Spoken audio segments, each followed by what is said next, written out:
کٹا ہوا ہاتھ جوڑ دیا۔ ایک حبشی غلام جو کہ امیر المؤمنین حضرت علی کرم اللہ وجہہ سے بہت محبت کرتا تھا، شامت اعمال سے اس نے ایک مرتبہ چوری کر لی۔ لوگوں نے اس کو پکڑ کر دربار خلافت میں پیش کر دیا اور غلام نے اپنے جرم کا اقرار بھی کر لیا۔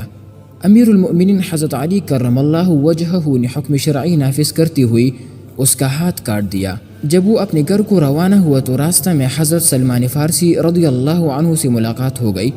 ابن الکوا نے پوچھا، تمہارا ہاتھ کس نے کاٹا؟ تو غلام نے کہا، امیر المؤمنین حضرت علی کرم اللہ وجہہ نے۔ ابن الکوا نے حیرت سے کہا، انہوں نے تمہارا ہاتھ کاٹ ڈالا، پھر بھی تم اس قدر اعزاز و اکرام کے ساتھ ان کا نام لیتے ہو؟ غلام نے کہا، میں ان کی تعریف کیوں نہ کروں، انہوں نے حق پر میرا ہاتھ کاٹا اور مجھے عذاب جہنم سے بچا لیا۔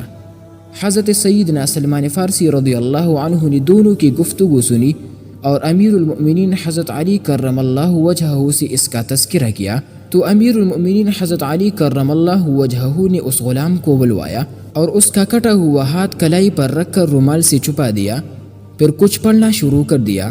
اتنی میں ایک غیبی آواز آئی، کپڑا ہٹاؤ۔ جب لوگوں نے کپڑا ہٹایا تو غلام کا کٹا ہوا ہاتھ کلائی سے اس طرح جڑ گیا تھا کہ کہیں کٹنے کا نشان تک نہیں تھا۔